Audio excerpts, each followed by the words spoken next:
What up, cappers, gamblers, punters, hustlers, low baggers? Happy January 20th. Happy Martin Luther King Day to all of you.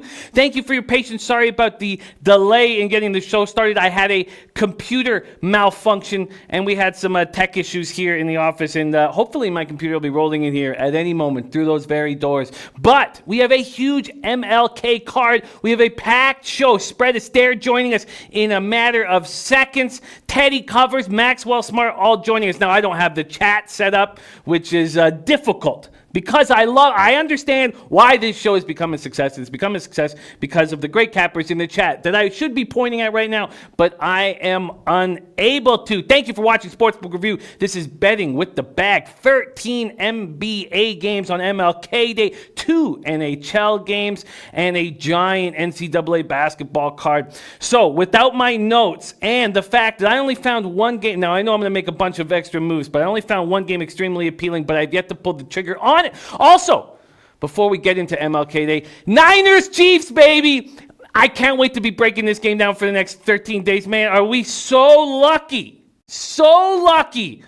to see this matchup, and I have an opportunity to make some big dollars, which I'm extremely thankful for as well. It's been a rough season, so to end with a nice cash grab would be so glorious. So I can't wait to break all that down. My computer should be rolling in through those doors any minute, but the show must go on, and we have a spectacular NBA analyst, expert, joining Betting with the Bag right now, fresh off his low bag debut last week. The cappers in the chat loved it. Please welcome to the show, Spread Astaire in the house. Spread, how you doing on this Monday morning?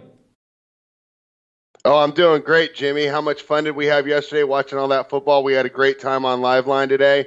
Only 2 NBA games yesterday, which means most of the teams will be rested today for a big MLK showdown. What a great time of year for sports fans. Oh, it is spectacular, and what an incredible card we have on deck. Spread, I'm going to need you to lead the way because I don't have a computer in front of me. I saw some of your looks. You sent some of your looks because we're not going to get a chance to break down each, or may not have a chance to break down each and every one of these games. I wanted you to lead the way on the looks that you like the most. So why don't you go ahead and take it away, Spread? What's the first game on your card that's caught your attention?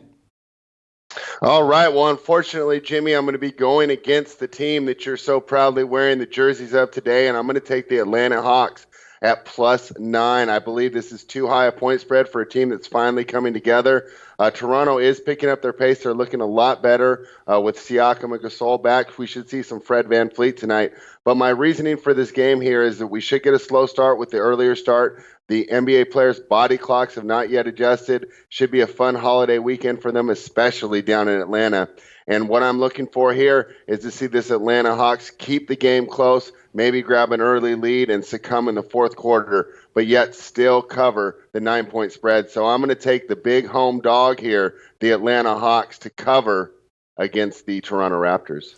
Clearly, Trae Young needed a backup. They bring in Jeff Teague. Jeff Teague comes in, looks fine, 15-6, I believe, in that absolute blowout on the second half of a back-to-back. They got destroyed. It just looked like everything was off when Jeff Teague came in. Trae Young goes for 16 points. Herter goes for 2 points.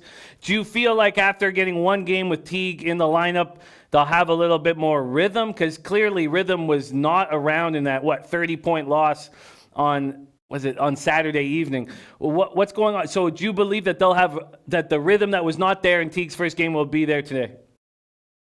Yes, I believe that's a problem emblematic of the Hawks, and that's just, as a young team, they're just not ready for the back-to-backs, and we see that. So I will be looking to fade Atlanta. We have a tired spot here. Both teams 3 and 4 nights, but fortunately Atlanta was at home to get a little bit of extra rest. But yes, I don't take too much from the loss against the Pistons just because Atlanta has performed so poorly on the back-to-backs this year. So with the extra night of rest, I think that we'll get a full ready to go Atlanta Hawks team that can keep this game close and cover the spread.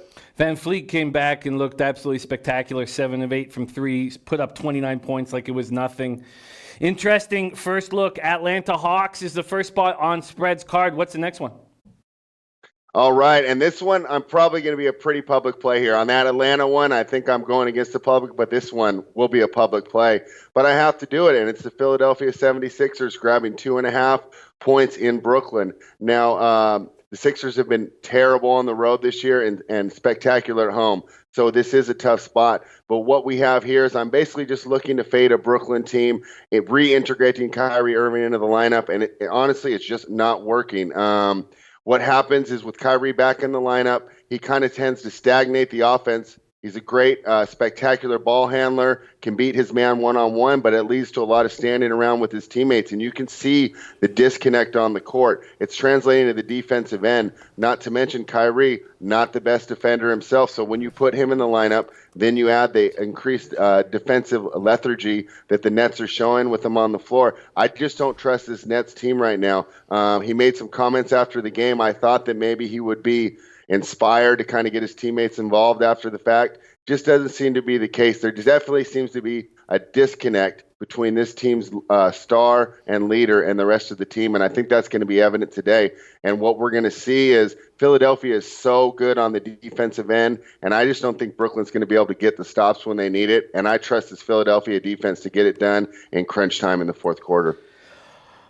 You know, I like Sixers full game, and clearly there's an issue going on with Kyrie right now, talking about all the flaws that this team has.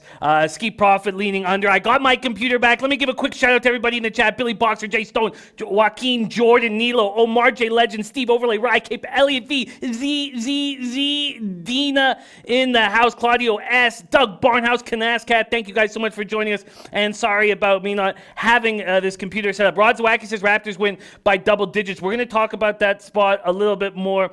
But let's move on to this spot where our guy Spread is hammering. Philadelphia opening up as 1-point favorites, now 2.5-point dogs.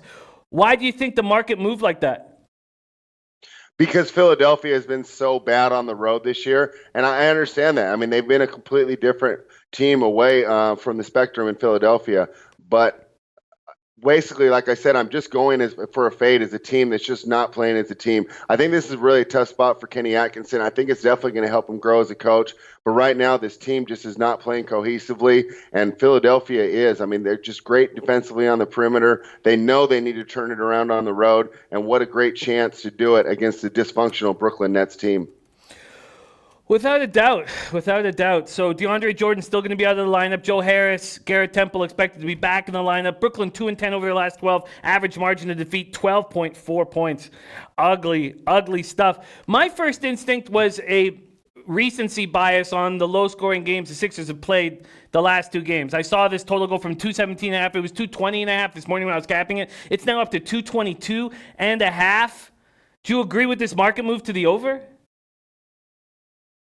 Yeah, you know, and when last time on the show, I had given out the over on Philadelphia, and rewatching the game, I did feel like it was the right look. A lot of open shots were missed. We see a little bit of extra pace with Ben Simmons on the floor and no Embiid because they don't go to the post. But still, they were running a little more deliberately than I expected, and I can understand the market move to the over. The Nets are not very good defensively. Simmons should be out in transition a lot. I'm going to stay away from the total just because the last game kind of worried me on the way that I was looking at these games for the total. So I stayed away from the total. I'm going to take what I believe to be the safer play and grab the side. But I can understand why the market will move towards the over. Philadelphia definitely plays a lot faster without Embiid in the lineup. And do you have any fear that there will be no Al Horford in the lineup with his left hand sprain? Tweaked it on Saturday. It's a non-shooting hand. Said it was very sore after the game. Have you capped this with him in the lineup? Do you think that 3.5-point move could be telling us that he won't be in the lineup? Yeah, I don't think he'll be in the lineup, and I think the market is overreacting to Horford. Horford, while a great player and has done great things in his career, has not fit in that well yet with Philadelphia. We thought that maybe he could establish his presence a tad more with Embiid out the lineup. It just hasn't been the case. And Norvel Pell has done a great job taking his place. He provides good rim protection. While not the same offensive player, he doesn't give you the space that Horford does. He still gives you that anchor down low in the middle that the Philadelphia defense can direct to the rim, just like they do with Embiid in there. We have strong perimeter defenders. We got Pell providing great rim protection if they do get past him. And I really like Philadelphia to be able to shut down Brooklyn here in the fourth quarter. If they shut him down in the fourth quarter, if Norvel Pell is playing the 5 and there's no Al Horford, why is this total still going up? It is. Oh, yeah. Why is this total still going up to 222.5? Even with Pell and Al Horford, don't you think the under would be a spot? I could see that. I think that it's based off the pace. Brooklyn's pace has been increasing with Irving in the lineup. They get more shots up, and quite frankly, they don't defend nearly as well with Irving in the lineup. So it makes sense that you'll have a little higher pace and a little less defense, especially from the Brooklyn side.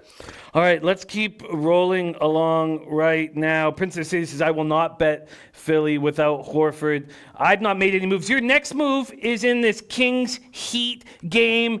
Kings, Heat, Sacramento, Miami. Miami opening up at -6. They're now at 6.5. 7 at Bovada. This total at 223 has gone down to 221.5.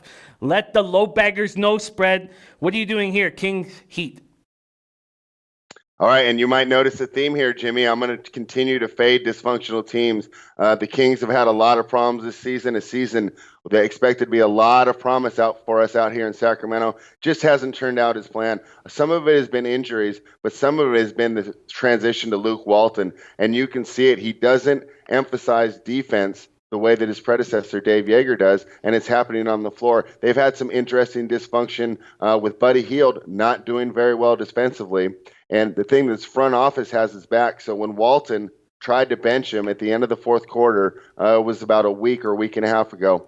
And basically, Buddy caused problems, and the front office sided with him. And now you'll see that even though that Buddy's not playing the best defense, he's still getting those minutes at the end of the game. I think there's a disconnect between the front office and the coach, again, which is a problem that they had last year. And they are siding with the players over the coach, and I think it's making it hard for Walton to really demand the defensive effort that this team needs to be successful.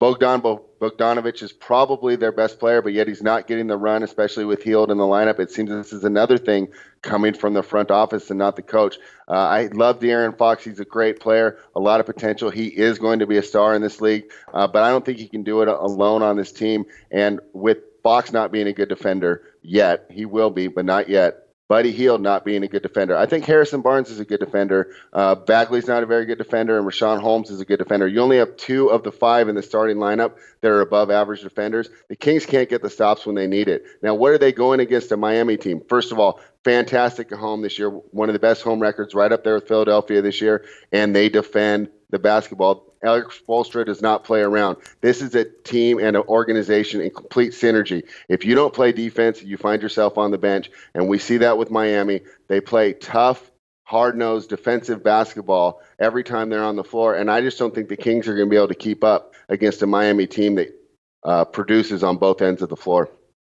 Yeah, I like your look with the Heat here.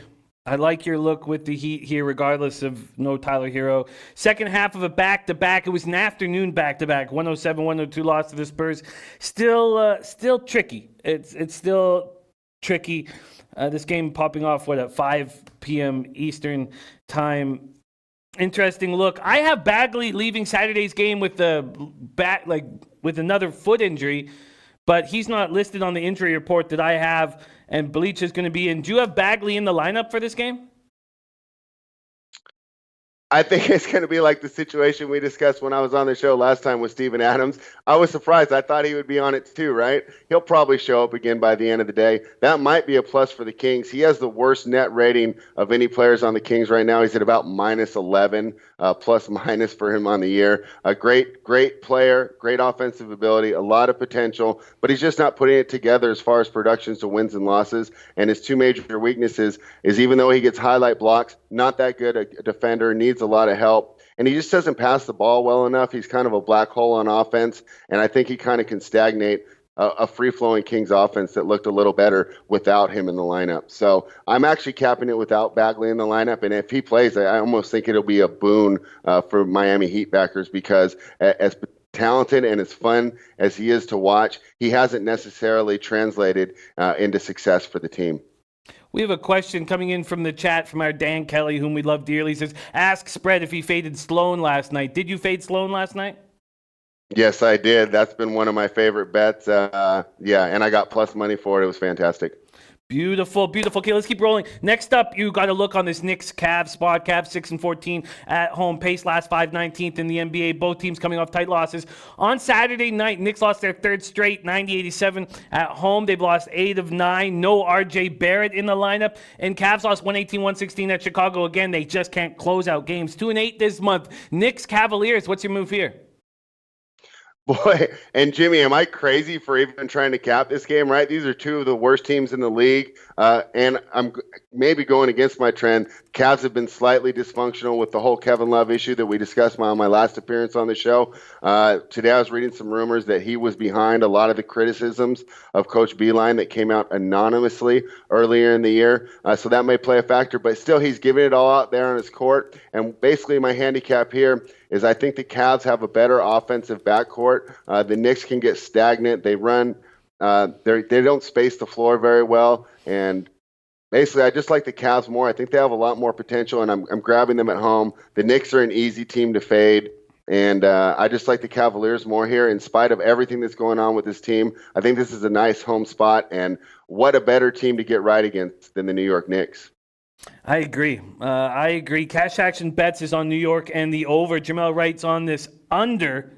And Berkey going right up against Spread is there. Dave Burke getting the Raptors -9 at +100. Last night there's Guru Sports Bets in the house. All right, interesting looks from Spread is there. We started with Atlanta +9, Philly +2.5, Miami -6, Cleveland -1.5. And your next look is another slight dog here. Let's move over to this spot. Let's get this Pelicans game up and Adam on my card. Man, 13 games, pages and pages notes. Pelicans, Grizzlies, very, very, very exciting look here. Spread, you are going. Oh, and look, Daryl Rice saying AD available to play. Anthony Davis will be available to play from our guy Daryl Rice in the chat. Thank you for sharing that. Spidey's play of the day is Heat -6, rolling with Spread is there. Pelicans, Grizzlies, Spread getting in the way of this 7-game winning streak. Wow, what an exciting look. I can't wait till you break this down. Why don't you take it away? Memphis opening up at -2.5. That's where they stand now. This total just a hair under 240 at 239.5. Pelicans, Grizzlies, take it away, Spread. Yeah, and so we're going from two of the most disappointing teams in the Cavs and the Knicks to two of the most exciting young teams in the NBA. And seeing this game on the card was tough because, honestly, right now, these are the two teams that I have the highest high point for buying on. I think they're a lot better than the net ratings and that the books are giving them credit for. So having them go against each other was tough. So I had to go ahead and just handicap it how I believe the matchup to be playing out. And what I think that we'll see here is the Pelicans have a little more of a veteran presence, right? We'll have Derek Favors in the middle against Jaren Jackson. I love Jaren Jackson, plenty of potential. We'll probably have a better NBA career than Derek Favors. But right now, I think Favors does have the veteran savvy to kind of slow him down in the middle. What a fun matchup we have between number 2 picks in Lonzo Ball and Ja Morant. And while I don't think that Lonzo can necessarily stop Ja Morant, because nobody can. I mean, the guy is just fantastic. Spectacular highlights every single night. But I think he will be able to slow him down a bit. And this is where the Pelicans do have an advantage with a nice defensive point guard that can maybe slow the point of attack from Memphis. If Lonzo can slow down Ja Morant and prevent them from getting their sets just a tad, I think that they'll be able to win a shootout. I love the way that Brandon Ingram's been playing lately. He gives me clutch shooting when we need it in the fourth quarter. He can create a shot against anybody, and I think the Pelicans are going to show off their young depth here and be able to grab a victory on the road against the Memphis Grizzlies. Wow, that is an exciting look. Fourth Eye says, Jimmy, you think the Pelicans will make the playoffs? You know, I think they'll be in it till the last week. I mean, Grizz, Spurs, Pelicans fighting for that spot. Spread very quickly. I want to get into other games, but do you think the Pelicans make the playoffs? Yes, I do. This is a team trending in the right direction. You got to give credit to Coach Alvin Gentry. He's really weathered the storm. This team started out very, very poorly. I think J.J. Redick is a great influence in the locker room. The excitement of Williamson coming back. I really like this team. I think that both the Pelicans and the Grizzlies will be in the playoffs. Pelicans pace last 5, fourth in the NBA. Grizzlies pace last 5, seventh in the NBA. Look at this total at 239.5. Last time we had a 239.5, I went under it and it got up to like 207. I cracked it by like 33 points, and it even got to 240. It was a Hawks game. What do you think of this total here at 239.5 spread? I think I would lean the over. I think we're going to see a lot of fun basketball here today. I think these teams are going to get up and down the floor. And even though I did mention Lonzo's defense earlier, both teams do struggle with some wing defense. And I can see both teams getting loose. It'll basically come down to whether or not these teams are able to make their three-point shots. I expect to see a lot of open three-pointers. Will the teams be able to knock them down? I'm not making a play on it because I took the side, and I don't want to double dip on this game. But if I had to make a lean, I would lean to the over.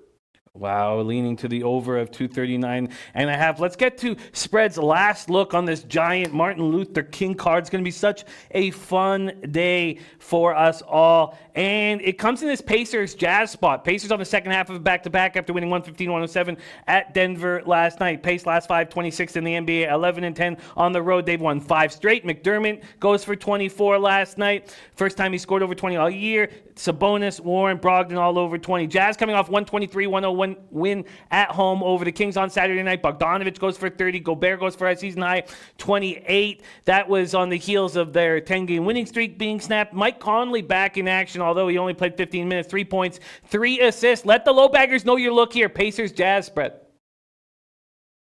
All right, and what I'm doing here is what I like to call the altitude fatigue fade, and that's having to play Denver and Utah back-to-back. It's very tough for visiting teams. We're going to get a rested Utah team here that's finally coming together. They space the floor so well with Ingles and Bogdanovich. Gobert in the middle providing rim protection and able to give an offensive presence if his man decides to lay off him a bit, and he can also score in the post if you try and run a small lineup against him. So the Jazz have multiple ways to attack their opponents on the offensive end. And Indiana, great team, and I think that they're a buy-high team as well. I just don't like the spot for them. I watched the game yesterday. That was a tough game, very hard played against the Denver team that was depleted. They were able to beat up and take advantage of a lot of their reserves. I thought Denver would be able to do it. Boy, that was a weird game yesterday. Denver finished the game very poorly, shot very poorly in the fourth quarter, something like 3 for 23 from the floor. And they ran this weird lineup with 2 centers and a power forward to prevent Indiana from beating them on the offensive glass.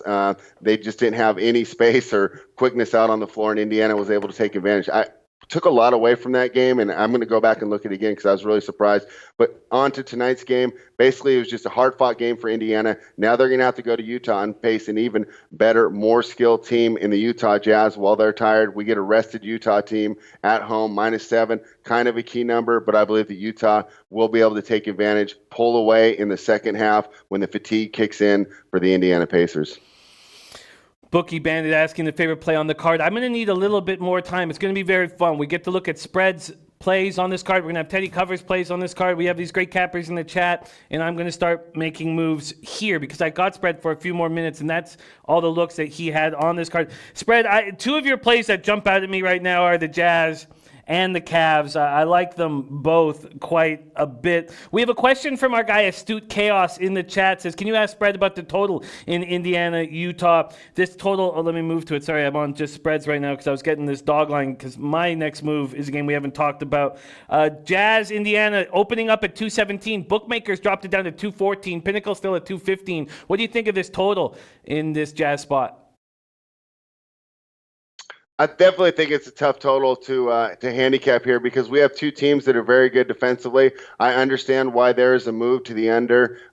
With tired legs, Indiana might not be able to score. The thing that I'd worry about on playing the under is just an offensive explosion from the Jazz. If they get hot from 3, they can really put up points. And while their pace is fairly deliberate, if they make shots, it really doesn't matter that they're playing a little slower than usual. I do understand the move to the under, and I would lean that way, but definitely not enough to make a bet. I think this is going to be a tough game to handicap the total. If you want, I might just watch the game live and try to anticipate the pace and see how it's going. Another thing we always look for is are they making or missing open shots? You can't necessarily just look at the box score to figure out where this total is going to move. You need to be watching the game and seeing the type of looks that the players are getting. Although I anticipate the Jazz are not going to give Indiana a bunch of open looks. That's why I would lean to the under.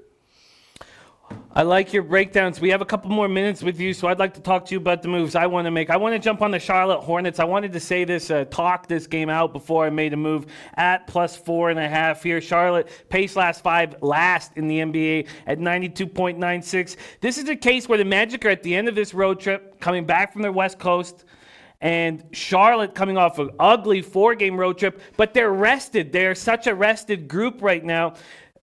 And then they're off to Paris after this game. What a mess that's going to be. But I just feel like they haven't played since Wednesday. They finally get a chance to practice. Borrego needed to get on the practice floor.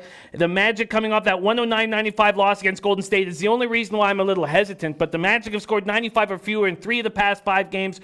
Orlando 3-7 in their past 10 on the road. I would like to make a move on the Charlotte Hornets here. What do you think of this Magic Hornet spot? Jimmy, I love the way you're looking here, right? We don't necessarily just do the X's and O's on the floor and how the teams match up with each other. A lot of NBA handicapping comes into the schedule, right? So you look at this Orlando team, right? Spent a couple nights in LA. Great win, very emotional of the Lakers, get spanked by the Clippers the next night. Obvious letdown spot. We kind of saw it coming. Then they travel up to San Francisco in the Bay Area. Gonna have some problems against the Warriors. Now they have to turn around and go all the way to Charlotte. I completely agree with the way that you're looking at this game. Charlotte, sometimes, teams do not do well off the extra rest, but I think you're right. With a young team like the Charlotte Hornets, they're definitely going to be active in practice. They'll be able to use that time to improve some things that the coach wants to work on. I think that you've found a great scheduling spot to fade basically a superior team, right? We both know that Orlando and Charlotte on a neutral, well-rested, right? Orlando probably just blows them off the court, but you've got a great spot here. You're grabbing points at home against a team that we can reasonably expect to be fatigued in the Orlando Magic. Yes, and my only concern is that they were embarrassed in San Francisco. That's my only concern right now. But this is a tired group. And already excuses being made by the Magic in the locker room about how tired they are. I'm going to go ahead and pull the trigger on the Hornets +4.5 at -104. What a treat it is having Spread Astaire rolling with us. Here are his looks. Atlanta +9. Philadelphia +2.5. Miami -6. Cleveland -1.5. New Orleans +2.5. And Utah -7. I tailed 2 of those looks. Cleveland Cavaliers -1 and Utah -7. I like those looks there. Spread, what a treat it is to roll with you. Follow this man on Twitter at Spread Astaire. I look forward to watching you more on Live Line, my friend. Thank you so much for joining us, and happy MLK Day. Jimmy, thanks for having me on. It was fun to break down this card, and we got a great day of basketball ahead of us. Thanks to all the low baggers in the chat, and I can't wait to come back and hang out with you guys soon. There he is, Spread Astaire, coming to us live. I love it. We go right from Spread Astaire to Teddy Covers here on a Monday morning, coming to us live from Las Vegas, Nevada. Teddy, how are you doing on this Monday morning? Oh, I'm a little hungover today. How about you, Jimmy? I'm doing great. Very, very excited about this Super Bowl. And I now have a chance at the $2,500 winning spot in this playoff pool I'm in, and a good chance, a very awesome quality chance. Yeah, and that's how I'm pretty much going to hedge this out, because at this point, let's talk about the Super Bowl. At this point, I like the San Francisco 49ers to win the Super Bowl. I'm going to take defense over offense. I know that Jimmy G threw for 8 passes last night. I see with this running game, even without Tevin Coleman, that they're going to run the ball down the Chiefs' throat to keep Mahomes off the field, and their defense is going to slow down the Chiefs enough for me to get it. And then I wish I had more, but I've got $100 on the Chiefs to win the Super Bowl from the beginning of the year at +800. I've got $150 on the Niners to win the Super Bowl +150.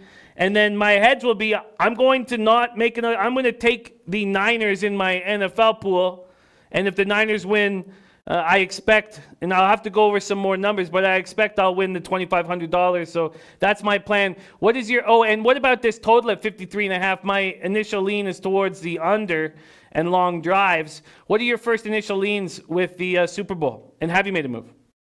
So, no, I haven't made a move yet. And I probably should have gotten down on the over last night.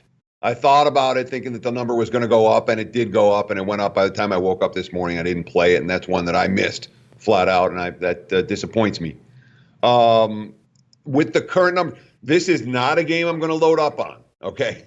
I can tell you that right off the bat. These are the two best teams in the NFL. Whoever you're betting against is a really, really good team. So I imagine we'll be looking for stuff in the props. I'm confident we'll be looking for stuff in the props. And then, the full prop report comes up here in Vegas Thursday night, and we'll have a good time going through those. But initial lean, I should have bet the over. At 53.5, I'm not going to get there now, I don't think. And sidewise, I'm going to have to take a good hard look at which one of these two teams I want to bet against. I'm not in a rush to bet against either. And like I said, this is not going to be a balls-to-the-wall Super Bowl for me. It's not. We'll have a little bit of action, and we'll have a little bit of fun with it. But in terms of strong betting opinions and getting your whole bankroll in play, not this year. I think I'm going to put people to sleep with my action in this game because I don't want to do anything. I don't want to I'm in a can't-lose situation, and I've got a different playoff pool that I can cash in, but I need the Chiefs because that was my Super Bowl pick in that pool was the Chiefs. So in one pool, I'm going to chief it up. In another pool, for the big score, I'm going to take the Niners. Then I've got this can't-lose spot with my action. Why do anything? And I'm not. And it's probably going to put people to sleep. Although I'm going to cap the hell out of this game and see if there are any spots. But the last thing I want to do is mess it up. I can't wait to talk about it throughout the next 2 weeks with you, Teddy. What a treat. What a joy it is to cap this Super Bowl after last year's Super Bowl. I'm so excited. So excited. Jimmy. Yeah. Let me just jump in. When you're talking about your position right now, you have truly the optimal position that you can be in. You have future bets at plus prices on both sides. You can't be in a better position than that. Okay? You're going to make money on the Super Bowl regardless of the outcome. And it's because of everything you've done before the Super Bowl to get yourself in those positions. So you're not supposed to make big moves here. You're going to win either way. And I give you a ton of credit for getting the plus prices and nice plus prices on some very live teams here in the postseason. Well done. Kudos. Thank you. Yeah, it just seems like a day of celebration and heavy drinking. And that's what I will be doing right now. Just a lot of ass slapping, calling people asshole for no reason. Let's move into NBA right now, Teddy. We've already got the looks from Spread a Stare, and this is how I want to handle things. I'd love to hear what you got to the window with on MLK Day, and then I'd like to break down the games that we haven't touched on. So why don't you take it away, Teddy? What's your first look on this beautiful, beautiful MLK card?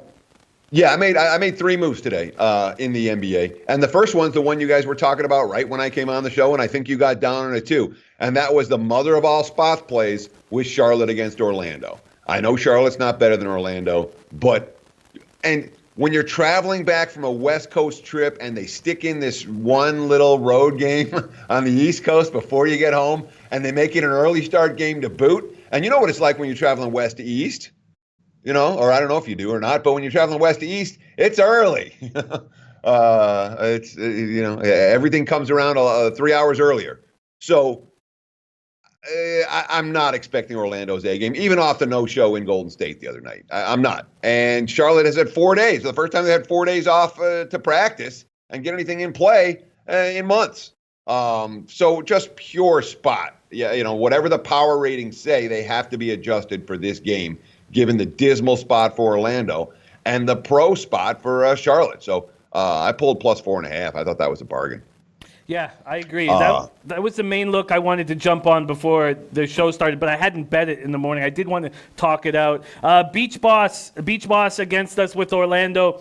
And I can understand after Orlando was embarrassed. Tormarino says Orlando's a young team that needs wins. I think they will be fine. They were embarrassed. I think Borrego, this is the Charlotte Hornet team that needs practice. Young team needs practice. I love that you're with me there. Teddy, what's next?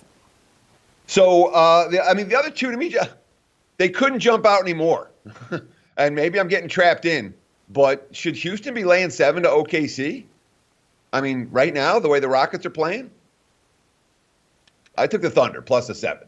And that was maybe I'm suckered in. But I thought that OKC was live to win the game at plus 7. I'm interested. I mean, The Rockets aren't playing good ball right now, and there's a lot of talk in that locker room about how they're not playing good ball. They've got all this pressure on them, and all OKC does, and throwing out 3 guards and making things difficult for opposing teams. Bounce back off a nice loss, off a couple of losses with a nice win over the weekend. I thought the Thunder were very live, and +7 to me was a point spread bargain. And the other one I took was the Lakers. -2 against the Celtics. Sorry, these two teams are in different classes right now. Lakers are that good, and maybe this is one of those games where MLK Day Boston steps up, but the Celtics stars aren't starring, and they're a banged up team. Look at who Boston has beaten in 2020. There's not a good team on the list. There's not a team like the Lakers on the list. I thought the Lakers were cheap, and I laid 2 with LA. Well, so that's the 3 moves I made: Charlotte plus, OKC plus, LA minus. Ski Profit, loving your spots there with OKC, the Lakers. Same with Trotwam. Let's dive into those games just a little bit more and then talk about the games that we have yet to hit. First off, with the Lakers spot, hearing that Anthony Davis is back in the lineup, is that something that... I just saw that. Is that something... I got down at 2. Wow. So it doesn't make me like LA less. But with my 2, at the same time, the first game where the guy comes back, and then you're laying a price with him coming back, and it messes up the rotations a little bit. I don't love it. I would much prefer it if Anthony Davis was out. I'm a little bit, even though I have the best of the number right now, I'd rather he was out. And now, of course, if you're trying to tail me, now you're laying 4 in a situation I like less. That must have just happened. When did that happen? We was upgraded 8:20. Yeah, it happened 5 minutes before I came on air. I didn't see it in my last prep. So I don't. It makes me like the Lakers less, flat out. I'm glad I got the +2 in my pocket. I may buy back, and given the situation, if this line starts to spiral, if I'm seeing 5s, I will buy back and take some Boston +5. Very, very interesting. Very interesting spot. And I find that Thunder Rockets extremely interesting as well. So Gallinari expected to be back in the lineup, but Terrence Ferguson not going to be in the lineup, but now it's a personal reason. We don't really know what's going on there. Rockets have lost 4 or 5. Dutch Boy Fresh thinks this could be a Rockets get right spot here.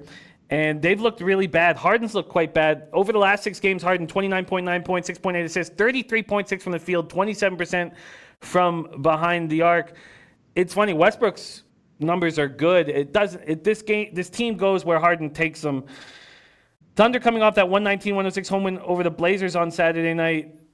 Interesting spot. Let's go over to the total here in the Thunder Houston. Let me move over to spreads and totals on the best odds page on the planet here, sportsbookreview.com. Open at 229, creeping up, 230.5 a bookmaker, 230 everywhere else. What do you think about this total?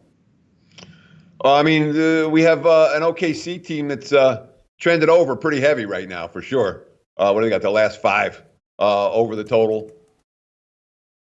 However, if you're liking the Thunder in this game, and there's only a modest correlation between Thunder and under, but I think there's, if it turns out that it's a get right spot for Houston, the game going over the total. I think Rockets, there is some correlation between Rockets and over here. On the OKC side, I'm not convinced there's that same correlation between OKC and under, and being that's the way I'm looking, I don't really have a strong take on the total in this one. Houston's not playing well on either end of the court, so it's difficult for me to ask them to get up and over the total. If it turns out to be a get-right game for them, they'll be scoring in the 120s or 130s. This game's got a solid shot to go over the total. We got to break down a bunch of games with spread is there, and our Leroy Flood wants to ask you about a game that spread is on. Spread is getting in the way of this Memphis Grizzlies 7-game winning streak. I noticed that it is not on your card. What do you think about this Memphis spot? Pelicans at Grizzlies. I guess you could say 2 bet-on teams. Do you have a lean or a feel on this spot? 2 strong bet-on teams, man. If you've been riding these teams over the last 10 games each, I think you've had 3 point spread losses between them. They've been really good. New Orleans made me a lot of money of late. I've been very happy with that squad. I'm not taking them today, though. I do worry about I'm not stepping in front of Memphis. So Spread Astaire can do it, and that's fine, and I have no issues with that. But I don't love this spot for the Pelicans at all. In control of the game yesterday in the fourth quarter, let it get away. Now second of back-to-backs, coming off a huge game against the Clips. They're facing a red-hot squad, and they have Zion coming back, but it's next game. I don't love this spot here for the Pellies. I really don't. And, of course, anytime you're looking at New Orleans, there's only one way to play Pelicans games right now, and that's over the total. What are these, 11 in a row? It's been good for my bankroll. Hopefully it's been good for yours. And, again, we're not seeing bargains here. After you've cashed 11 in a row, overs in a row, now you've got totals of 240 that you have to deal with. I'm still not betting it under. But total-wise, it's been a little bit priced out for me at this stage. Pelicans overrun's been nice. I don't trust them today. Let's hit these games that we haven't got a chance to speak on in the show. Let's start with Pistons Wizards. Wizards open up at -1. They're now -2. This total opens up at 233. It's now 233.5. Pistons pace last 5, 26th in the NBA. But man, Derrick Rose in the starting lineup. Derrick Rose leading this team. Wizards pace last 5, 6th in the NBA. Pistons looking for a rare 3-game road sweep. They shoot 60%. Upset Boston on Wednesday night. They shoot 59.3 and destroy Atlanta on Saturday night. Rose goes for 27-9 in 26 minutes against the Hawks, averaging 23.6 assists this month, and now playing 30 minutes a game in January. Wizards coming off that 140-111 embarrassment at Toronto. They lost 3 straight. Beal is not playing well. Looks like that right leg injury is affecting him. He's averaging 6.6 points below his season average right now the last 3 games since returning from the leg injury. Any feel here, Pistons, Wizards, steady? Well, you talked about the Pistons' offensive efficiency in their last 2 games, where they're shooting 60% and 59% from the floor, and Rose, as the starting point guard getting the extra minutes, executing that offense in a way that it just wasn't being executed earlier in the season. Now they're facing, what do we call? I mean, is Washington the worst defensive team in the NBA? If they're not the worst, they're certainly one of the worst. So you have an offense that's just starting to click against a defense that just can't get stops. And the team with the defense that can't get stops is laying points. I'm not laying points with the Wiz right now. So it's a Detroit or pass type of game for me. And these early start games, one of 2 things happens in the early start games for the teams that don't play them. Either the defense is non-existent and you get like an 80-point first quarter and they fly over the total, or there's no pace whatsoever. And, the first quarter 17-16 and your over has no chance. So total-wise, it's a hard game for me. I can easily picture an over in this situation, but I'm terrified of a slow start to this game that puts you, up against it right from the get-go. So it's not a total bet that I'm going to make. I wonder if they care about sweeping this road trip. The Wizards are just a mess right now. Just an absolute mess. All right, let's move into another spot that we haven't broke down, and that would be Bulls-Bucks, Teddy. Bulls-Bucks. Milwaukee opening up at -14, now -14.5. Total at 225.5. Bulls pace last 5, 23rd in the NBA. Bucks pace last 5, first at 109.2 possessions a game. That's the highest number I've seen all year. Bucks have won 6 straight and 11 of 12, coming off 117-97 win at Brooklyn on Saturday night. Bucks are 3-0 against the Bulls. Bulls coming off that 118-116 home win over the Cavaliers. They rallied in the fourth quarter. Zach LaVine doing everything for this squad. Is this too big of a spread? What do you think here, Bulls-Bucks? So we talked about this on Friday's show. We're like, hey, Milwaukee, bet on in their next game after they blew that lead. And they destroyed Brooklyn, and I hope you cash a ticket with that, Jimmy. I hope every low bagger out there cash ticket. That's something that we talked about. And even though it wasn't on a day where we did a show together, the spot stood out like a sore thumb for Milwaukee. And obviously, they took a bunch of money and they bombed them and they never let go. I'm not stepping in front of the Bucks. There's other things I'd rather do than step in front of the best team in the NBA with a chip on their shoulder. And every win they have, they're like, we're not doing anything yet. We're still hungry. We haven't accomplished anything yet. We've got a long way to go, yada, yada, yada. The Bills aren't covering spreads against, what are they? I got them 0-7 against the number of the last 7 tries against an opponent with a winning record. You talked about Zach LaVine, though. And, I mean, he's been on a tear.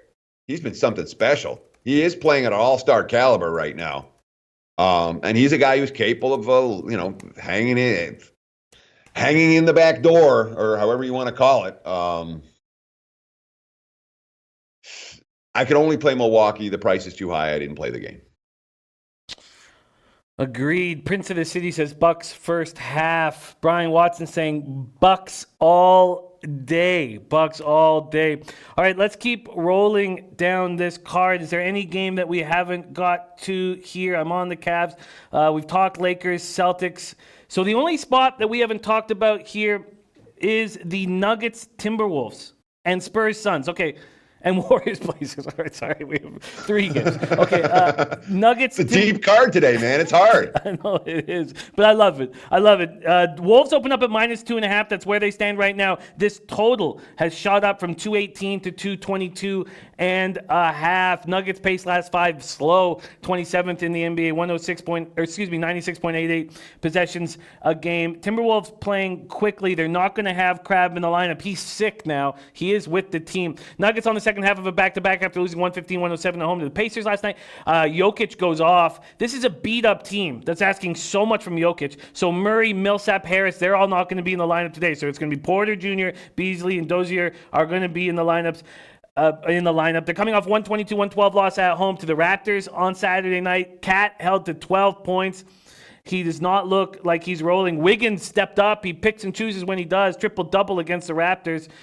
He cares when he plays against Toronto. Is he going to care about this evening's game? What do you think about this spot? This is a tired Nuggets team.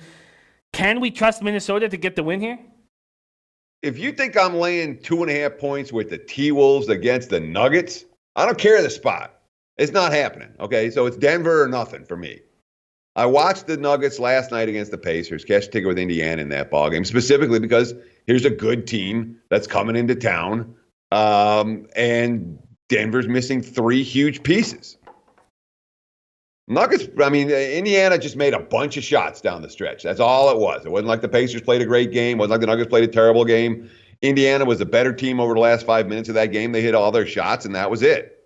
But it's not a fade of Denver. And I don't know there are many teams in the NBA deeper than the Denver Nuggets. Missing 3 starters, and defensively you saw it.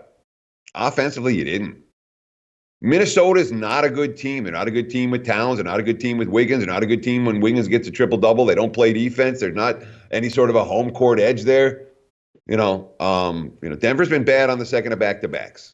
They've been dismal on the second of back-to-backs. That's the only thing that kept me off the Nuggets in this game. But the only way I would play it is Denver plus. There's no comparison between these two teams, and the bad teams laying points. To a Nuggets team coming off a loss, mind you. It wasn't like Denver played terrible yesterday, but they blew the game at the end. Denver or pass for this better. Denver or pass. I feel like, oh God, he's such a tricky guy to back, but I feel like Wiggins is going to get opportunities here against this tired Nuggets squad. Sammy on Timberwolves first half. I may make a move on the Wiggins prop. I'm hesitant to do it. I don't trust him, but it's at 19.5 right now. Let's move on to Spurs, Suns. Suns open up at -3.5. They're now at 4.5, and they're playing good ball right now. Total opens up at 228. It's now at 228.5.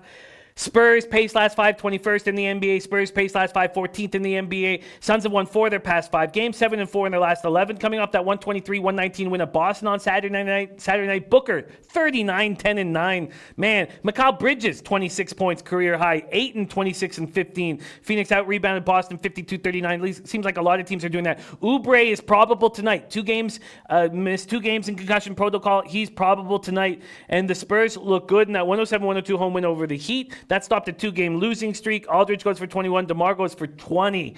Spurs, Suns, Teddy, what do you think here? You know what the Spurs are off a win this year? They've been dismal ATS. I've got them at 20% ATS off a win. That's hard to back San Antonio coming off a W. They've been consistent money losers in that role. And I feel like at some point that stat has a decent chance of turning, but it hasn't. And it's been consistent from day one this season. So at first glance to me, this line looked really high. I'm like, the Spurs, aren't they still better than the Suns a little bit? I know Phoenix is on an uptick. But you also have Phoenix a little bit fat and happy coming off that successful road trip and returning home in that situation. And that's never a spot where I'm excited to lay a price. And then I have, okay, San Antonio's a better team, and it's Phoenix off the back-to-back road wins. And it's a lot of signs to me point towards the Spurs in this game.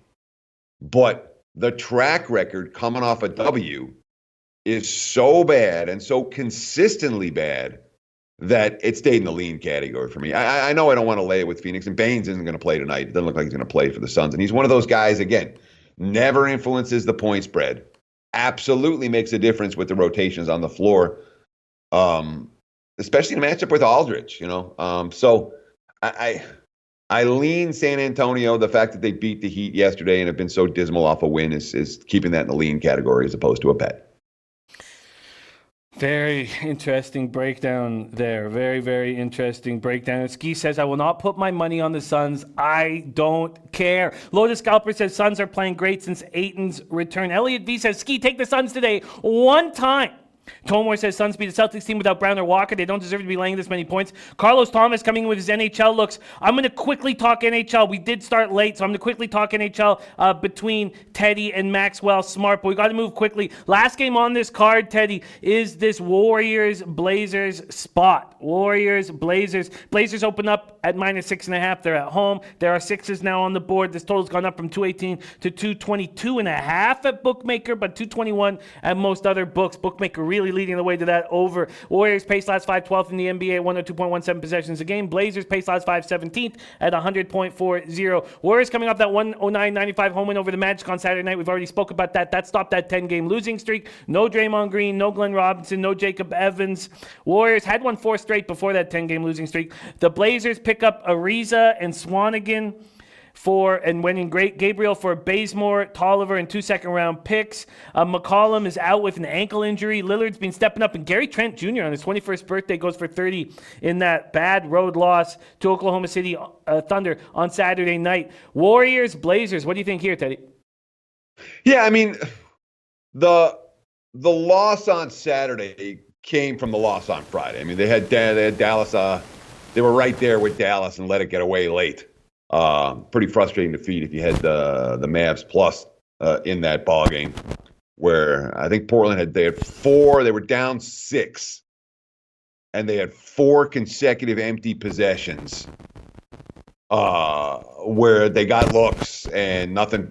They weren't they weren't the best looks, and none of them dropped. And then Dallas finally hit back-to-backs, and it was ball game for there. But it was a game that Portland was in right to the end. They let it get away, and then the next night they're in OKC, and there was a little bit of a no-show in that game for the Blazers. They're talking the talk with Trevor Ariza. I certainly think that he's probably a good fit for them. Not that Bazemore wasn't. The two guys that can bring it on the defensive end of the court. Although Bazemore's a little bit, I don't know, they're both hitting. Ariza's so quick with the steals, but sometimes his on-ball defense isn't great. The McCollum injury obviously matters for the Blazers. Are they a team I'm excited about laying a price with? Not tonight. And then, the other end of the spectrum is you've got Golden State coming off a win. It's worth noting, prior to this 10-game skid, where'd they win? 4 in a row? And they just beat Orlando. They took Denver to overtime the game before. Maybe it's a bit of an uptick for Golden State. Not a game I'm getting involved with. Easy pass for me. Yeah, I get the pass. This would be a Warriors or nothing. Luis Fernando Esquinza says, is West Coast Classic. I lean Warriors. To be honest, I guess I kind of like the Warriors in this spot. But should you never like the Warriors? That's a possibility here. Dab Fence says, spending too much time on this game. If you were given a free play on this spot on a side, what would you do? I'd probably take Portland, but not with any degree of confidence. I don't know that I trust Golden State off a win, and I'm interested in the Blazers, in theory, coming off a pretty dismal road trip. I like it. Let's go over Teddy's spots very quickly. Teddy is on Charlotte with me, plus the points. He's also on the Lakers, got a good number there. Interestingly enough, that number has gone back down to 3s and 2.5s and even a 2. So a lot of movement on that Lakers-Boston spot. And then he's also on the Thunder, which is a very interesting game against the Rockets. Teddy, what are your moves in NCAA basketball today? By the way, the Celtics, the reason the movement money's coming back for Boston, Kemba upgraded to probable, Jaylen Brown upgraded to probable. I have not yet made a move on the hoops card for today. I don't know that I necessarily will. If I play anything, it's probably going to be NC State fading this Virginia team that looks very, very fadeable right now. But at 4.5, I'm not in a rush to get there. You know, that's if I see +6, I'll grab it. And we're not there yet. Teddy, I need to quickly talk hockey, so we've got to make moves. But the chat asking, cappers in the chat who mean so much to the show, want to hear what you think of this Kings Heat spot. So let's do it as fast as we can here. Sacramento, Miami opening up at -6. They're now -6.5, and spread is there backing the Heat in this spot. What do you think here, Kings Heat? This line stinks to high heaven, doesn't it? It stands out like a sore thumb. Before you back Miami today, and I can only back Miami today, okay? It's too cheap, et cetera, and it's Heat off a loss, et cetera. But before you back Miami today, go look at Miami on the second of back-to-backs this year. I'll give you a hint. They've covered once all year. It's not their role. So that talked me out of the Heat. The only way I play it is Miami. But when it looks this cheap, when it stands out like this, it's for a reason. It's not a Miami spot for me. Not a Miami spot. I love it. Happy MLK Day. Enjoy all this afternoon basketball. Thank you for sharing your hard work with us, and can't wait to cap with you throughout the week. Teddy Covers, thank you so much, my friend. Jimmy, the pleasure's all mine. Good luck today, low baggers. Enjoy MLK Day, and we'll talk again tomorrow. Cheers. There he is, Teddy Covers. All right, just before we call Max, I'm going to break down this NHL card very quickly. So just 1 second, and then we will give Max a call. And we did start late, so I imagine we'll be able to go a few minutes after the 11:30 time slot. Detroit, Colorado, look what's going on in this Detroit game. Colorado opening up at -328. They're now at -409 on a sloppy afternoon game. Avalanche coming in off playing the Stanley Cup champions. Now they have to play the Red Wings at 1 o'clock. Come on. This is a classic spot filled with, to me, trouble. Now, sure, they're going to beat Detroit, but man, afternoon game after playing the Stanley Cup champions, this is not easy. And I tell you what I'm doing right now. I am taking the Detroit Red Wings first period. I'm getting +245. That's available at 5 dimes, bookmaker, Pinnacle. I know that Filppula is unlikely to be in the lineup, and he's crucial. But if Franz Nielsen could step up for a second, the Avalanche, after beating the Stanley Cup champions, now have to play the worst team in the league. This is in the afternoon. This is not as easy as it looks. I'm sure the Avalanche will win this game going away. But will they start slow in the first 20 minutes? I'm going to go for a score here with the Red Wings first period. And then Panthers Wild is a tricky spot. Stalock's playing very well right now. The Panthers have won 4 straight games, but they're coming off a 4-1 win at Detroit on Saturday night. Bobrovsky back from his upper body injury. The Wild coming off a 7-0 destruction of the Dallas Stars. 7 different Wild scored. Stalock has taken that first spot in the... He's taken it from Dubnyk. He's now the #1 goalie, it looks like, in Minnesota. And Dubnyk, dealing with his wife's illness, has been so difficult. The Wild have not won 2 straight in a while. You know, at the 10-0-2 career mark at home against Florida. This is not an appealing spot to me. If I had a free play, maybe I take the Panthers, maybe. But right now, the only move I'm going to make in NHL today is the Detroit Red Wings first period +245. Hoping the Lanch come out sloppy. Let's get Maxwell Smart here and ready to rock right now. And we will break down this NCAA basketball card. Rafa, could you please roll our man Max's intro?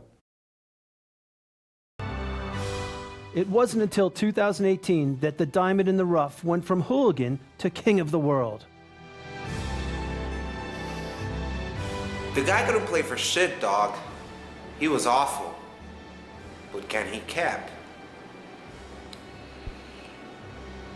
Yes, he can. Max, welcome to the show. You come to us with a new Twitter handle. We won't find out why that happened, but just know that you are an exciting person to follow. We never know what's going to happen next, Max, which is one of the reasons why we love you very, very much. How are you doing on this MLK Day, my friend? I'm doing quite fantastic, Jim. First off, I'm not on mute, so I can talk to you. You can hear me. The low baggers can hear me. And it's just been arranged that there's going to be a special afternoon live line breaking down and betting these college basketball and NBA games in the afternoon. I know that Spread Astaire is going to be there. I hear that our fellow Canadian Junior Brown is going to make an appearance, and the great Donnie Rightside. So it's going to be really fun, and we're going to obviously stack those units for the show. Well, let's get after it right now. While I'm setting up your card here on my worksheet, why don't you tell us why you are, let's see an exciting spot that you're backing.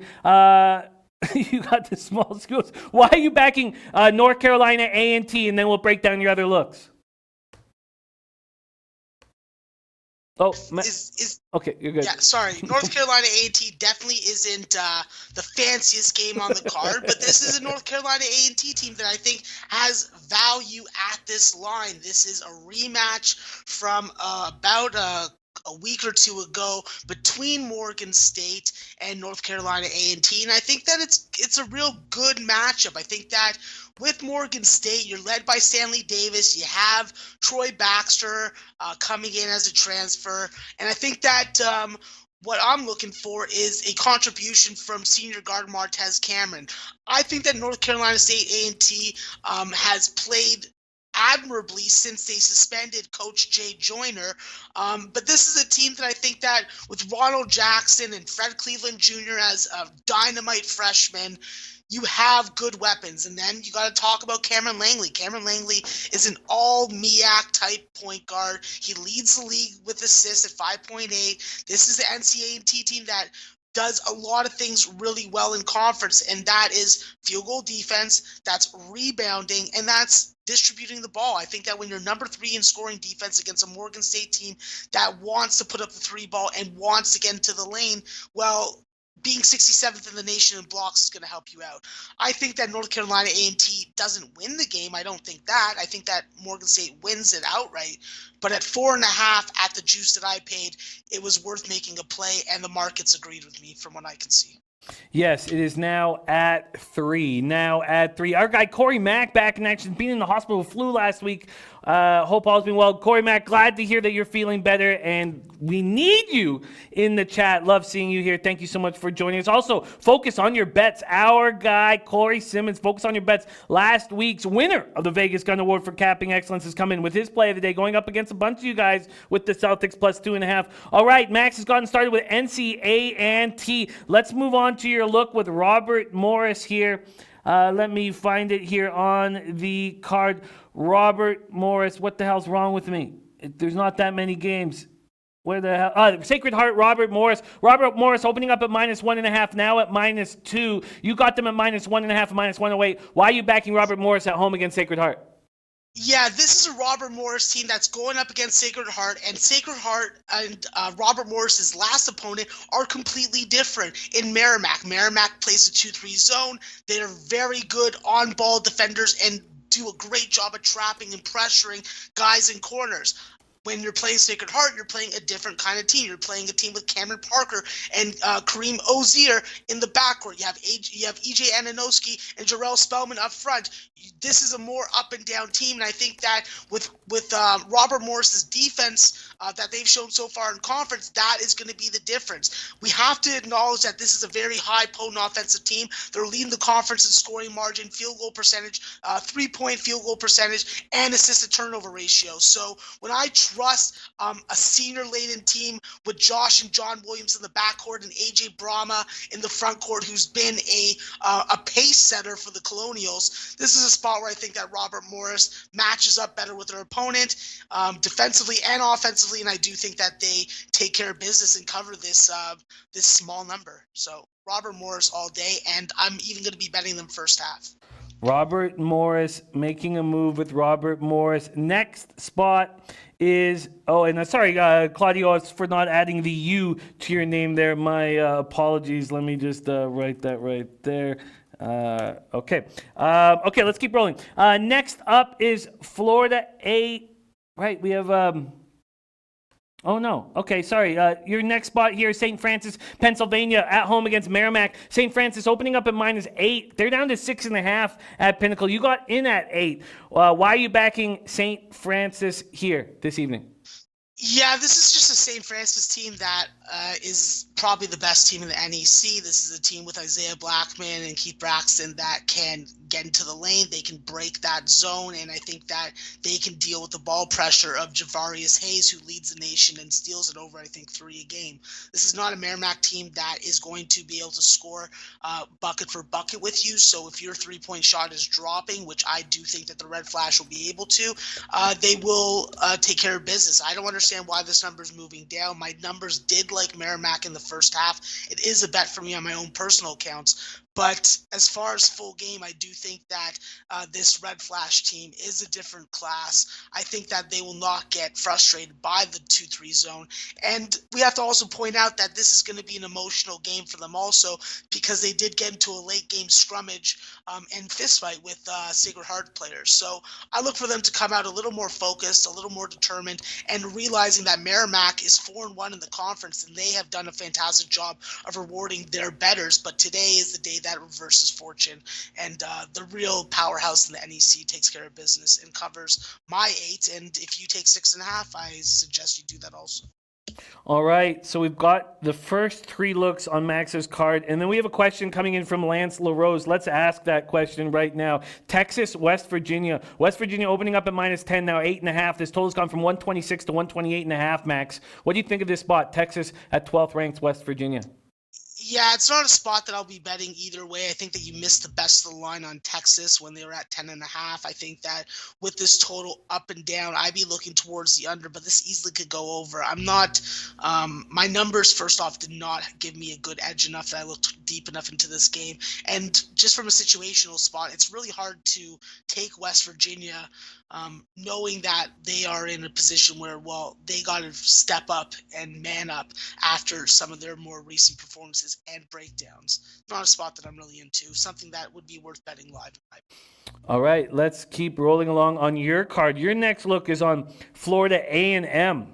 Opening up at -2, that's where they stand right now. That's where you grabbed them at. Florida A&M at home against North Carolina Central. Why are you backing A&M tonight? Yeah, I think that with MJ Randolph and company, I think that you get a lot of value at home with this Rattler team. This is a team that does a much better job of shooting from the floor and from the free throw line at home. I think that with this matchup also against North Carolina Central tonight, this is a team that still hasn't been able to win on the road. So I can't really get on them right now. Oh, no, excuse me. They just come off their first road win against Maryland Eastern Shore. But this is just a team without Randy Miller Jr. I don't have faith in their ball-moving skills. Javeri Blunt's a nice player inside that you can rely on, but he's not going to be a focal point of your offense if you want to be able to keep up with the Rattlers. I think with the Rattlers, this is also a blackout game, so you expect a full crowd, and I expect the student section to give them a little bit of extra juice. This is a Florida A&M team that we have to remember has beaten Iowa State this year. And I think that tonight they're just going to reinforce their ability coming off that South Carolina State loss. Interesting, very interesting spot there. Let's move on to your next look. It's Maryland Eastern Shore as big dogs, not as big anymore though. Max got in on Maryland Eastern Shore +11. They're now +9.5. The total's gone from 136 to 135. Maryland Eastern Shore at South Carolina State. Why are you backing Maryland Eastern Shore here? Yeah, I think that this Maryland Eastern Shore team plays just a ton of different lineups, has a huge rotation. I think that benefits them in this matchup today. I think that it's all about keeping the pace low, limiting the possessions, and doing some really good on-ball defending. I look for Maryland Eastern Shore to stay in this game. I do not think that they have a chance to win it. I think that as long as they shore up their issue on the defensive glass, I think that they're going to be okay. This is a team that does a decent job of moving the ball around and getting open looks for the guys, even though some of them just can't make them. It definitely puts a lot more pressure on guys like AJ Cheeseman and Ty Gibson to score the basketball, which they've done an admirable job. But you have to remember this is a team that doesn't even have a double-digit score. I look for them to play a little more stingy. That game against North Carolina Central opened my eyes to some of the matchup advantages that they can have with having such a big rotation. And I just don't think that South Carolina State at that number being a double-digit favorite is something that I would be betting on. So Maryland Eastern Shore from a line and value perspective only. Your next look, and the final one of plays tweeted out right now, is a look on the total in this Bucknell game, Bucknell-Colgate. This total is at 140, between 143 and 144. You got in early. You tried to get under the 142, and it's gone up a little bit. How do you feel about the market move going against you, and why are you on the Bucknell-Colgate under? Yeah, I think that this is a game where it can go either way. My numbers liked Bucknell, that's why I made the play. From eye test perspective, yeah, Colgate's definitely been shooting the ball a little better. They've been stepping it up, but this is a Bucknell team that just year in year out just gives Colgate problems. I think that they keep on reloading. I think this year we've really seen a transition to a more focus on all ball defending, side help coming, and then focusing on defensive rebounding. I think with Bruce Moore in the front court and Avi Toomer, Jimmy Soto's running the point, you got solid, experienced pieces within the system. They have experience going into Colgate. They have experience against the likes of Burns and freaking Ivanauskas and Will Raymond and company. I think that it's going to be a real test of Colgate's pace and Colgate's accuracy from the perimeter if they're going to be able to stay in this game, if they're going to be able to get this game over. I don't think that they're going to be able to. I look for guys like Walter Ellis, the sophomore, to have a really nice impact on shutting down Nelly Cummings. And I think by my numbers, they like Bucknell and the under. And I also like Bucknell on the money line, but I won't make that official for the show. All right, so those are Max's 6 looks. NCAA, Robert Morris, Florida A&M, St. Francis, Pennsylvania. Sorry, Jim, I have a couple more. Oh, yeah, I know that you're going to make it. Oh, did you tweet out more than that? Yeah, I got more than that. Oh, shit. Okay, sorry. Let me just go back to my fault, Max. Here we go. Yeah, there's still 6 plays. Oh, Jesus. Okay, my fault. Sorry. Okay, so I guess I'm just going to go onto your... Okay. Oh, yeah, right there. There we go. We have a Baylor under, and okay, my fault, Max. My fault. There we go. 12 hours ago. Okay, let's move into your spot. We're gonna go. We got a couple dogs here. Let's go with High Point first. My fault, Max. Let's go to High Point. You have High Point and Hampton as big road dogs right now. First off, High Point, USC, Upstate. Why are you backing High Point here? Yeah, this is a spot where I think that the combination of freshman John Michael Wright, who's leading the Big South in scoring right now, is just a solid, reliable, fundamental player. Curtis Holland coming in as a transfer, he's been a revelation. He's doing a great job of getting to the free throw line. He's making 80% of free throws, and he has the ball in his hands. In key situations, this is the guy that I expect to help me get this backdoor covered tonight. When you look at High Point, this is a team that definitely has gone through a lot of transition, lost a lot of scoring from their team last year. They play very good defense. They are very good at protecting the rim. They're very good on the offensive and defensive boards. Their rebounding margin is very respectable, and I think that with this High Point team, you're getting a team that plays good defense. They do a good job rebounding. They do a good job of the free throw line, and they've been winning games outright for you. So I think High Point can win this game. I only made the spread official for the show, but I'm sure that I will find my way onto it somehow, some way on the money line. All right, there you have it. There you have it. So we have High Point as one of your dogs. Another road dog that you're on is Hampton. You jumped in on Hampton at +8. Hampton at +8. They're on the road at Gardner-Webb. It's still 8 right now. Why are you on Hampton? Yeah, this is going to be a tough game for Hampton. I think they're going to really have to be efficient scoring. They're really going to have to be balanced. When you look at Ben Stanley and Jermaine Merrill, it doesn't get better than what they did on Thursday night against Asheville when they put up 59 points combined. I think that's going to be key. This is a team that's finally won a game on the road. They're hitting 57% of their shots from the floor, which is incredible.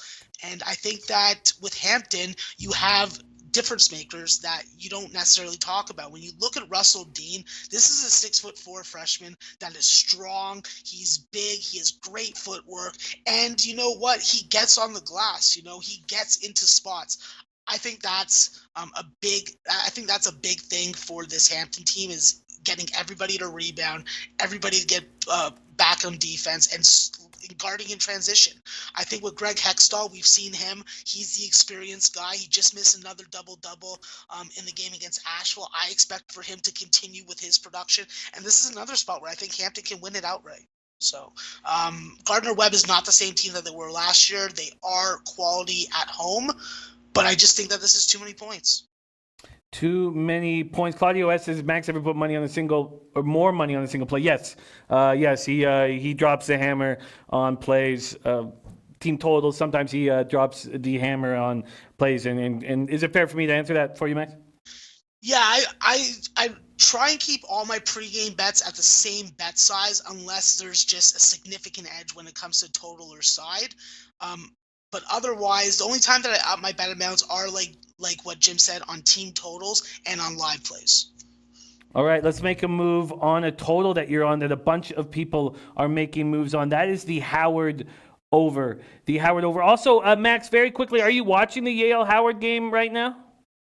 No, I'm not. But Okay. it is kind of low scoring for the pace that I expected, and Howard is staying in it right now. So Yale is definitely not scoring at the pace that I expected them to so far. Another look you're on is Mississippi Valley State over. The Mississippi Valley State over. They're at home against Southern. This total is sitting at 148.5. No movement. Why are you on the over here? Yeah, this is just a auto bet spot for me. If I see Mississippi Valley State at under 150, I pretty much just bet it blindly. This is a Mississippi Valley State team that just makes every poor offensive team in Division I basketball look good. They give up close to 94 points. They'll let you shoot 50% from the field, and they don't make free throws, but they get to the free throw line. So take that for how you will. I think that this is a spot where Southern's going to be able to get some pace. They're going to be able to have a good time playing Mississippi Valley State, and I look for Mississippi Valley State to do their part of the scoring. Michael Green is definitely a nice player. He's a guy that can get you a lot of shots. He can create his own shots. And then Caleb Hunter coming off a fantastic game. He's a little undersized at 5'11", but I do think that coming off 3 games where he scored 19, 20, and 28 is definitely a nice sign. I think that Mississippi Valley State definitely takes care of their portion of the scoring, and I look for Southern and Micah Bradford, the Valpo transfer, to lead the point and put Mississippi Valley State back where they belong. Max, you have 2 more looks on this card. The next one's in Winthrop over. Winthrop Radford. It's sitting at 145.5. Another game with no movement. Why are you on the over here? Yeah, this is a game where you either choose the under or over based on who you think is going to win. In my opinion, I think that Winthrop wins this game. I think they win it outright. I think that Winthrop, with the way that they move the ball, the way that they shoot the 3, this is the top offense in the Big South against the top defense in Radford. I think that when you give me the choice of what the body of work does look like, I believe that Winthrop has been a little more consistent. I think that they're a little more deep, and I think that they have a significant advantage in the front court with DJ Burns and Josh Ferguson. If these 2 guys get down low and start putting in work, all we have to hope for is that they actually make some free throws, because that's their one Achilles heel. I think that this is going to be a Winthrop paced game. I look for Colin Jones and Travis Fields Jr. to have better shooting performance than they did, and I expect them to put some work in tonight. I expect it to be an exciting game. This is a first place game, and I'm actually going to make I'm gonna think about it a little longer, and then I'm gonna decide to make Winthrop an official play on the money line. I like it. There's Max's looks. We have questions coming in. I'm sure Max has additions. Oh, one more, Jim. One more. Yes, yeah, I want to, because that rolls right into a question, your last play from John Dolphin. So I just want to roll into that. And shout out to Josh Fitness and Fun. Josh, I'm itching to make that move too. But I'm hesitant to back him on the road. Lance LaRose leading Pistons. I think I might pull the trigger here in a second. Claudio saying, what do you think about anytime goal scorer with Nathan McKinnon? It's an afternoon game, so it's going to be sloppy. But if it's going to be sloppy, Detroit should allow some goals. I don't know. If you in an 82 game season, if you're going to get somebody at minus 110, they should be scoring 80 games or 86 goals a year, 88 goals a year. He's not on that pace, so I'd be hesitant to make a move on that personally. Okay, questions coming in right now, and John Dolphin asking about Virginia Baylor. I see that you have jumped on this under in Virginia Baylor. This is a marquee spot on this card. Let's talk about Baylor under. Sorry, I said Virginia game and Baylor. Okay, so John Dolphin asking about two games. You're on the under in the Baylor under against Oklahoma. Baylor at home against Oklahoma. This total opened up at 136.5. It's down to 134.5. You got in at 136.5. Why are you on the under in Baylor, Oklahoma? Yeah, I'm expecting Baylor to dominate with three-point defense. Oklahoma State is substantially worse than expected from the three-point line. The only guy that I think is making three-point shot is Lindy Waters. It's going to be really about Baylor being able to not fall in love with tough shots inside the three-point line. This is a team that gets blocked a lot, and I think that's going to benefit the under. The Cowboys are top 50 in block percentage and top 102-point defense. And then I think that when Oklahoma State gives you the opportunity to pull away and win this game handedly, you have to do so. I expect this game to not get past 127, so at 135.5 even, I still advise making the play. And also, Noli knows the Master Jedi of Unders is on it, and that means I like it also. Those are the 12 looks. NCAAB, Robert Morris, FA, or Florida A&M, St. Francis, Pennsylvania, Maryland Eastern Shore, Bucknell under, Howard over, Mississippi Valley State over, Winthrop over, High Point +7, Hampton +8, and Baylor under 136.5. The next question from John Dolphin is the Virginia game. And we have spoken about it a little bit already in Texas, West Virginia. And so we've already sort of broken that spot down. So why don't we move on to more questions for Max. Next one comes in from Arthur Mead Jr. Says, ask Max about UNC Asheville -1 at Longwood. He's leaning towards the under and UNC Asheville. What do you think about this spot? Can you move Arthur in the right direction? Yeah, Arthur, I agree with you on the under. I do have to point out that it did open at 149, and at 147 you're losing a bucket. But when I look at this Asheville team, this is a team that I think is going to have a little bit of trouble with the size and depth from Longwood when it comes to a total perspective. I don't think that they're going to be able to get the offense like they normally can, because let's be honest, this is a very deep Asheville and potent offensive team. From a side perspective, I completely agree. I think Asheville is the play. I do not trust the combination of Shabuti Phillips and Jalen Wilson and Jordan Citron and company, Jalen Smith. These guys just haven't been able to score offensively at a rate that will keep them in a game against a team like Asheville, who with LJ Thorpe, their fourth best scorer, who's coming off a 31-point game. Tyjon Jones, Devon Baker, LeVar Batts Jr. There's just too many weapons for this Asheville team. They can make free throws. The one hindrance that they always have is fouling too much. If they can avoid foul trouble, I think they win this game by multiple buckets. And at 147, I'd still be looking to make a play on the under. Max, my fault. We did not speak on the NC State-Virginia game. Virginia opening up at -4, now -5. Total at 116 up to 118 at Pinnacle, 117.5 everywhere else. You have a move on NC State-Virginia? I don't have a move on it. I was looking at Virginia, but the more I think about it and the more I run my numbers over and over again, I just feel like, can I trust Virginia to score enough against this NC State team? Do I trust NC State without CJ Bryce? There's just too many question marks in this game. I lean to Virginia and I lean to the over, but I missed the best of both numbers. Quickly, Max, D Money saying, do you ever bet on player props in college basketball? No, I don't. Max, what additions do you want to make to your 12-game card?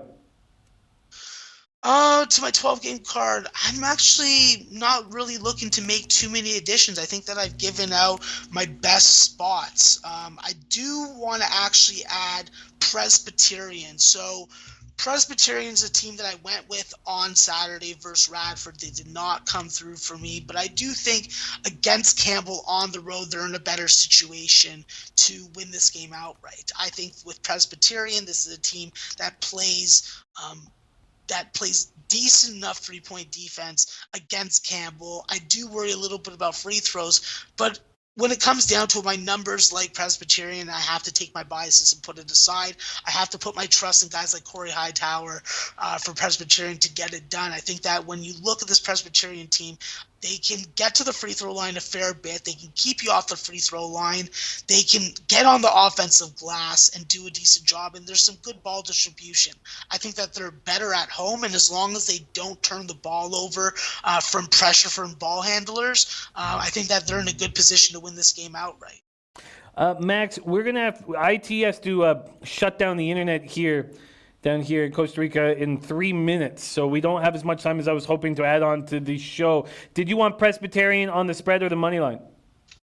Presbyterian on the money line, please, Jim. Let's grab it for you right now. Max, very quickly, because we got to get to your play of the day. Are you making any other moves? Not presently at this time. All right, Presbyterian on the money line. The best we can give you is plus 120 from Bovada. Presbyterian plus 120 at Bovada. Max, take it away. Play of the daytime. Yep, it's going to be Winthrop. It's going to be Winthrop on the money line. We're going to take the little plus price. I think that the better of the first place teams is the road team. I do respect and acknowledge how difficult it has been for mid-major teams to win on the road this year, but I do think Winthrop with Hunter Hale in the corner and Chandler Vaudrin on the top of the circle, I think that between the two of those guys, they're going to get it home for us. We're hitting the over. We're hitting Winthrop on the money line. Let's fucking go. The best we can give you on the money line is down to 105.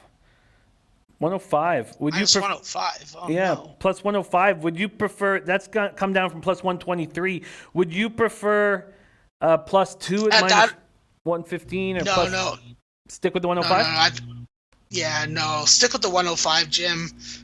Let's go for a money line win. Let's play it how I bet it. Because I'm not going to bet the plus 2 or the plus 1.5.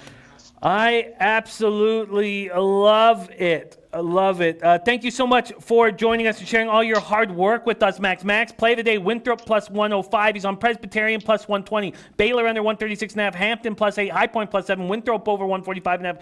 Mississippi Valley State over 148.5. Howard over 137. Bucknell under 142. Maryland Eastern Shore plus 11. St. Francis, Pennsylvania minus 8.